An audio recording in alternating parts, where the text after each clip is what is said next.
अब बात कर रहे हैं नेक्स्ट रासायनिक गुण का, पॉलीहेलाइड का निर्माण।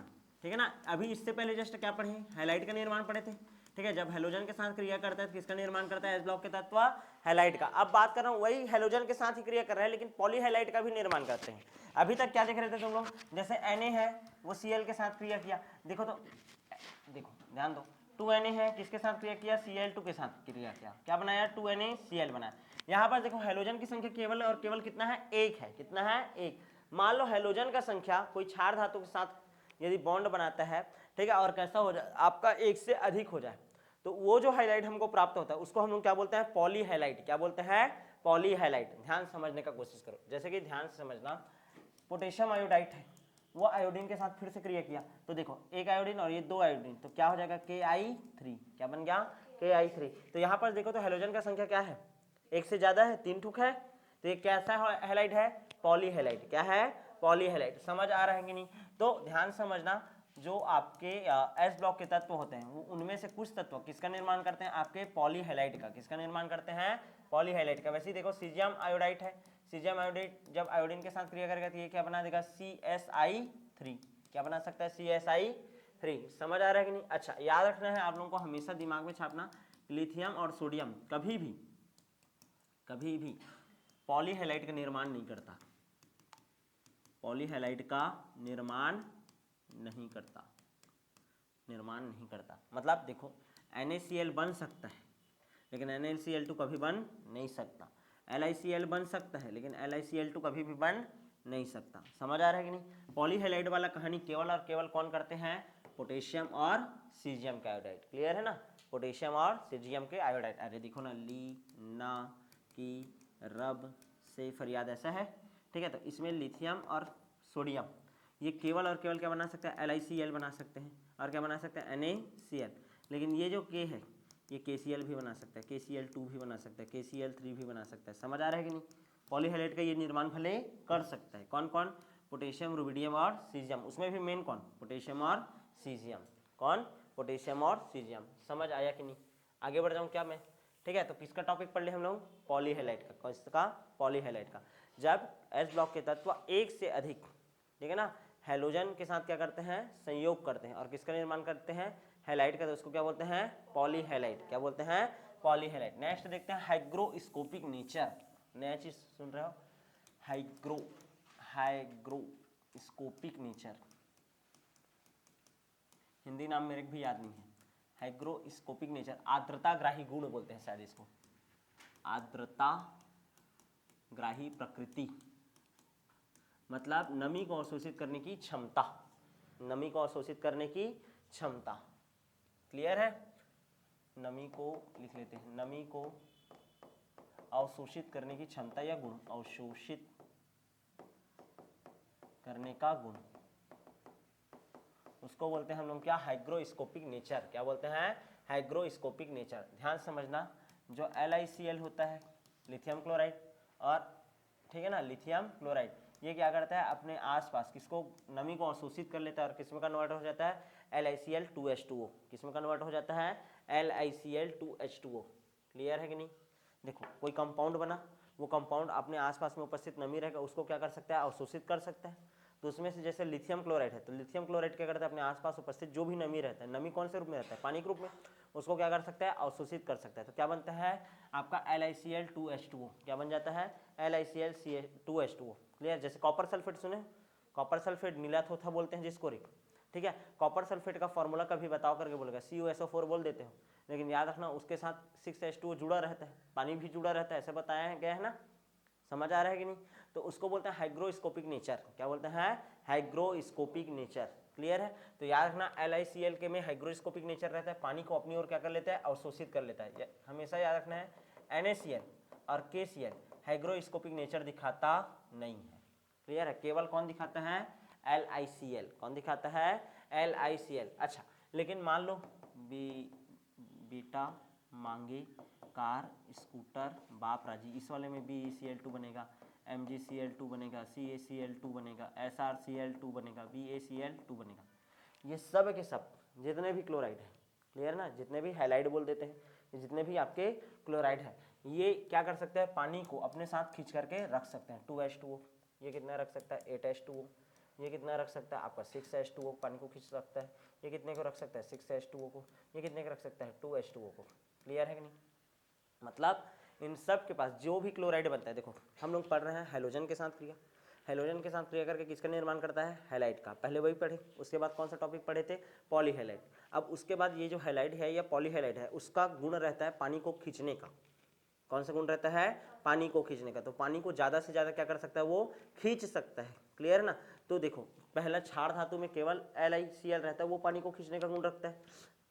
सोडियम और पोटेशियम ये गुण रखते हैं क्या? नहीं, इनके क्लोराइड ये गुण नहीं रखते। फिर क्षारीय मृदा धातु में देखो इनके जितने भी क्लोराइड है पानी को अपनी ओर क्या कर सकते हैं आसानी से खींच करके रख सकते हैं। क्लियर है? अब देखो ऊपर से नीचे आने पर पानी का मात्रा क्या होते जा रहा है बढ़ते जा रहा है, 2 से कितना हुआ 8 6 एक हिसाब में बढ़ा है, यानी कि ऊपर से नीचे आने पर हाइग्रोस्कोपिक नेचर क्या होता है बढ़ता है। हाइग्रोस्कोपिक नेचर क्या होता है बढ़ता है, दिमाग में छापना बस इतना ही है।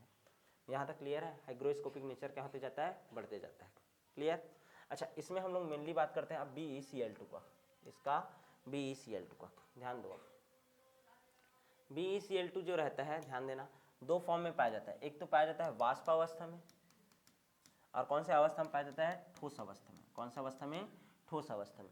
जब ये वाष्प अवस्था में पाया जाता है ध्यान समझना, जब ये वाष्प अवस्था में पाया जाता है तो निर्माण करता है किसका डाइमर का। किसका निर्माण करता है डाइमर का, द्विलक का निर्माण करता है। किसका? द्विलक, हिंदी में बोलते हैं द्विलक। और जब ठोस अवस्था में रहता है तो निर्माण करता है किसका? बहुलक का। किसका? बहुलक का, पॉलीमर बोलते हैं इसको। क्या बोलते हैं? पॉलीमर। देखो BeCl2 कैसे दिखाई देता है, देखो BeCl2 इसका बात करें ना BeCl2 बेरिलियम है, परमाणु क्रमांक कितना होता है जी बेरिलियम का? परमाणु क्रमांक 4, लास्ट में कितना होगा 2, कितना होगा 2। एक क्लोरीन इधर 1 2 3 4 5 6 और ये 7, 1 2 3 4 ध्यान देना 3 4 5 6 और ये 7। यहाँ तक क्लियर है? अब यहाँ पास देखो ये इसके साथ ऐसे जुड़ा, ये इसके साथ जुड़ा। क्लियर है?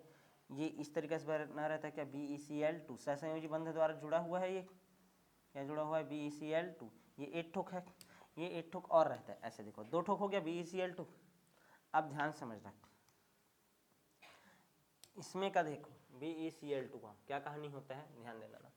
द्विमर जब रहता है BeCl2 का, ठीक, तो ये वाला जो क्लोरीन है ना ये Cl है ना, ये Cl है, ClC ये भी Cl है, ठीक। तो यहाँ पास का ये जो क्या है लोन पेयर है इसको दान दिया जाता है इसके द्वारा, और यहाँ पास उपस्थित जो लोन पेयर इसको दान दिया जाता है इसके द्वारा। समझ आया? ऐसा बॉन्ड बना करके जुड़ा है। समझ आ रहा है कि नहीं? बेरिलियम है 7 था इसके पास, 7 था 8, दोनों का अष्टक पूरा। और इसका इसके पास कितने इलेक्ट्रॉन आए? 2 2 और ये 2 4। क्या इसका भी अष्टक पूरा है क्या? नहीं। तो दूसरे तत्व से क्या कर सकता है लोन पेयर ग्रहण कर सकता है, तो लोन पेयर को ये क्या करेगा ग्रहण करेगा। तो ये इधर से लोन पेयर दे दिया, ये वाला इधर से लोन पेयर दान दे सकता है। समझ आ रहा है कि नहीं जी? क्लियर है? समझ आया कि नहीं? तो 2 ठोक आपस में जुड़ा है, ये क्या बना लिया द्विलक। क्या बना लिया? द्विलक। ऐसे ही समझो, देखो ये एक Be है, एक Cl, ये दूसरा Cl, 1 2 3 4 5 6, ठीक है 1 2 3 4 5 6, तो ये एक इसका एक इसका, ये देखो 4 ठोक है। अब ऐसी ही है ये द्विलक है, मतलब 1 ठोक 2 ठोक, कितना ठोक है 2 ठोक। इसको देखो तो पॉलीमर मतलब बहुत सारा हो सकता है, 1 2 3 और कितना हो जाएगा और कर लेता हूँ 4। समझ आ रहा है? ऐसा बहुत सारा है। क्लियर है? अरे आपस में कैसे होंगे, ये 2 ठोक जो है ये इसको दान दे रहा होगा। समझ आ रहा है कि नहीं? इधर से ये वाला 2 ठोक इसको दान दे रहा होगा, इधर का 2 ठोक इसको दान दे रहा होगा। ऐसा इसमें भी सोचो, यहाँ का 2 ठोक ये इसको दान दे रहा होगा, यहाँ का 2 ठोक इसको दान दे रहा होगा, यहाँ का 2 इसको दान दे रहा होगा। अब देखो तो 1 2 3 4 और ये 2 ठोक दान दिया तो 6 और इधर 2 दिया तो 8। आया समझ? तो इसका अष्टक पूरा, इसका भी अष्टक पूरा। आ रहा है कि नहीं समझ? तो इस फॉर्म में रहता है कौन सी अवस्था में? ठोस अवस्था में। कौन सा अवस्था में? ठोस अवस्था में। समझ आया कि नहीं? तो BeCl2 कितने फॉर्म में पाया जाता है? 2 फॉर्म में। एक तो यदि वाष्प अवस्था में पाया जाता है तो डाइमर के रूप में रहेगा। अब तुम लोग देखो बेरिलियम क्लोराइड, इसका अनुभार निकालने बोलेगा तुम लोग को। बेरिलियम क्लोराइड का अनुभार निकालो। बेरिलियम परमाणु क्रमांक कितना होता है? 4, परमाणु भार होता है इसका 9। कितना होता है? 9, ठीक है। क्लोरीन का कितना होता है परमाणु भार? एक क्लोरीन का 35.5, कितना होता है? 35.5, 2 ठो क्लोरीन है, तो कितना होगा, कितना होगा रे, 71। अरे 35.5, 1 ठो क्लोरीन का 2 ठो क्लोरीन है, तो 35.5 धन 35.5, 5 5 10 का 0 हासिल है 1, 5 5 10 और 1 11 हासिल है 1 3 3 6 और 1 7, 71 आया ना, कितना आया 71। तो 71 और 9 कितना जो कितना आ गया 80। तो तुम लोग क्या सोच रहे थे 80 आएगा करके, इसका अनुभार कितना आएगा 80, लेकिन तुमको पता है ये BeCl2 डाइमर के फॉर्म में है, यदि वाष्प अवस्था में है तो क्या हो जाएगा 80 गुणित 2, तो कितना आता है इसका अनुभार 160 AMU, कितना आएगा 160 AMU। और इसका तो और बहुत सारा है, तो जितना सोचोगे उससे क्या आएगा ज़्यादा ही आता है, क्लियर है कि नहीं। पॉलीमर मतलब बहुत सारा होता है, ऐसा एन कर सकता हूँ, यहाँ पास अभी 4 ही ठोक दिखा हूँ, 5 6 7 8 9 10 जितना भी ले सकता हूँ, क्लियर है ना। और डाइमर मतलब केवल और केवल कितना 2, कितना होता है 2, आया कि नहीं समझ में ये, अब क्लियर कट है, क्लियर है। तो BeCl2 कितने अवस्था में पाया जाता है 2, वाष्प अवस्था और ठोस अवस्था, वाष्प अवस्था में डाइमर के रूप में और ठोस अवस्था में पॉलीमर के रूप में। डायग्राम हो गया क्लियर, सबका समझ आया कि नहीं, क्लियर है। ये हो गया आपका कौन सा वाला टॉपिक हो गया अभी, हैलाइड वाला, क्लियर है कौन सा वाला, हैलाइड वाला। अब छोटा छोटा एक टॉपिक पढ़ना है हम लोग को, विलेयता, क्या पढ़ना है विलेयता, मेल्टिंग पॉइंट, लैटिस एनर्जी, जालक ऊर्जा, क्या पढ़ना है जालक ऊर्जा, किसका, हैलाइड व हाइड्राइड का, हैलाइड व हाइड्राइड का। सबसे पहले क्या पढ़े थे हम लोग इस टॉपिक में, अभी आज शुरू किए थे, तो हाइड्रोजन के साथ क्रिया और किस उसके साथ क्रिया करके क्या बनाता था हाइड्राइड, और लास्ट में अभी क्या पढ़े हेलोजन के साथ क्रिया जिसमें क्या बनाता है हैलाइड। तो इनका विलेयता देखेंगे कौन ज़्यादा घुलता है कौन नहीं, किसका मेल्टिंग पॉइंट ज़्यादा रहता है किसका नहीं, और फिर क्या देखेंगे लैटिस एनर्जी, जालक ऊर्जा, क्या पढ़ेंगे जालक ऊर्जा। एक दो क्वेश्चन कराता हूँ, ठीक है। देखो लैटिस एनर्जी जो रहता है, ध्यान देना, लैटिस एनर्जी जो रहता है जालक ऊर्जा, वो क्या होता है व्युत्क्रमानुपाती होता है, व्युत्क्रमानुपाती होता है किसके, साइज के, जिसका साइज ज़्यादा होगा उसका जालक ऊर्जा क्या होगा आपका कम होगा। याद करो मैं चैप्टर नंबर 4 में पढ़ाया था जालक ऊर्जा, ठीक है। तो जालक ऊर्जा को प्रभावित करने वाले कारक करके बताया था, तो आवेश होता है और एक होता है साइज, ठीक है। साइज व्युत्क्रमानुपाती होता है और आवेश क्या होता है समानुपाती होता है। तो दिमाग में छापना, लैटिस एनर्जी व्युत्क्रमानुपाती होता है किसके, साइज के। अच्छा, लैटिस एनर्जी ही व्युत्क्रमानुपाती होता है किसके, विलेयता के, किसके विलेयता के, किसके विलेयता के। और लैटिस एनर्जी ही, ठीक है ना, समानुपाती, अब क्या है समानुपाती किसके, मेल्टिंग पॉइंट के, किसके मेल्टिंग पॉइंट के। यहाँ तक क्लियर है। अब ये तीनों चीज़ अपने दिमाग में छापो, ये तीनों टॉपिक अपने दिमाग में छापो, यहाँ तक क्लियर है।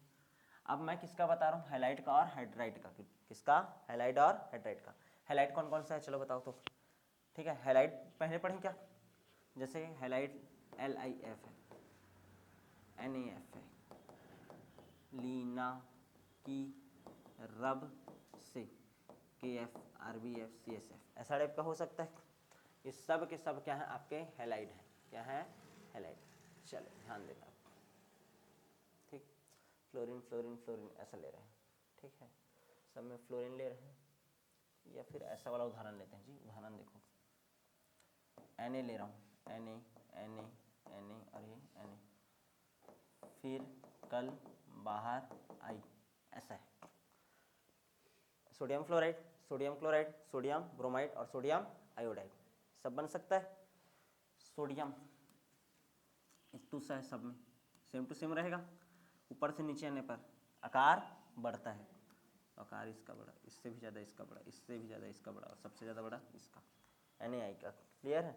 चलो बताओ, सबसे पहले तुम लोग को बताना है लैटिस एनर्जी का क्रम, किसका लैटिस एनर्जी सबसे ज़्यादा होगा, लैटिस एनर्जी सबसे ज़्यादा किसका होगा, जिसका साइज सबसे छोटा होगा। किसका साइज सबसे छोटा है, NaF का। तो लैटिस एनर्जी का क्रम बताओ, सबसे ज़्यादा किसका होगा, NaF का, उसके बाद NaCl का, उसके बाद NaBr का, उसके बाद NaI का, NaI का, समझ आ गया। अब जैसा लैटिस एनर्जी का क्रम रहता है, कौन पानी में ज़्यादा जल्दी घुलेगा, सॉल्युबिलिटी का क्रम बताओ, सॉल्युबिलिटी, सॉल्युबिलिटी विलेयता, लैटिस एनर्जी के क्या होता है व्युत्क्रमानुपाती, इसका निकाले तुम लोग, तो इसका व्युत्क्रमानुपाती मतलब जस्ट उल्टा, जस्ट उल्टा। NaF का क्या होगा सबसे कम, उसके बाद NaCl का, उसके बाद NaBr का, और उसके बाद NaI का, यानी सबसे आसानी से कौन खुलेगा? NaI, sodium iodide. आया कि नहीं समझ में? क्लियर है कैसे कॉन्सेप्ट लगाना है? ये देखो साइज का सबको पता है कहानी, ऊपर से नीचे आते हैं तो आकार बढ़ता है, यहाँ तक क्लियर है। अब आकार को देखना, आकार के आधार पर क्या निकालना? जालक ऊर्जा। तो जालक ऊर्जा का क्रम लिखना। जालक ऊर्जा का उल्टा क्या होता है? विलेयता। अच्छा मेल्टिंग पॉइंट का क्रम बताओ तो। मेल्टिंग पॉइंट का जो इसका होता है वही इसका होगा। लेटिस एनर्जी समानुपाती क्या है? Melting point. तो सेम टू सेम छाप सकते हैं क्या? NaF, NaCl, NaBr और NaI। आया कि नहीं समझ? ये तीनों टॉपिक एक साथ समझा दिया मैं, 3 गुण। क्लियर है? कितना गुण पढ़ लिए? 3 गुण। ठीक है, जैसे कि ये क्या है आपका, सब के सब क्षार धातु के हैलाइड है। इनका क्या क्या देख लिए? मेल्टिंग पॉइंट किसका ज़्यादा होगा किसका कम। इन लोगों का क्या देख लिए? Lattice energy. इन्हीं का क्या देख लिए? विलेयता। क्या देख लिए? विलेयता। सॉल्युबिलिटी क्या देख लिए? सॉल्युबिलिटी। चलो और एक, अब तुम लोग करना, बताना ना मेरे को, ध्यान देना। लीना की रब से फरियाद।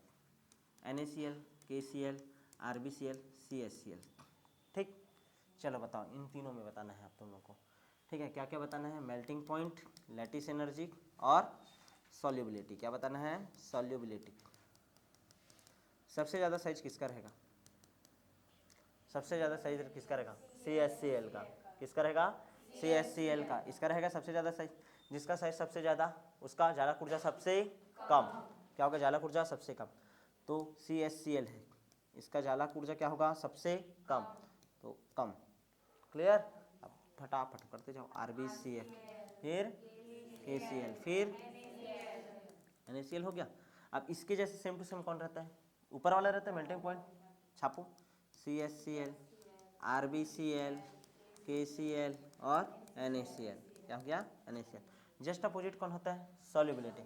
तो किसका सबसे कम होगा? CHCl का। उल्टा हो गया, सॉरी, सबसे ज़्यादा हो गया किसका? CHCl का, उसके बाद RbCl का, उसके बाद KCl का, और सबसे कम किसका हो गया? NaCl का। क्लियर है? तो पानी में कौन आसानी से घुलता करके पूछेगा? CHCl के NaCl, तो कौन बताओगे? CHCl। क्लियर है? समझ आया कि नहीं? तो इस टाइप का क्वेश्चन आता है। यहाँ तक क्लियर है कि नहीं? ठीक, आगे बढ़ जाऊँ मैं?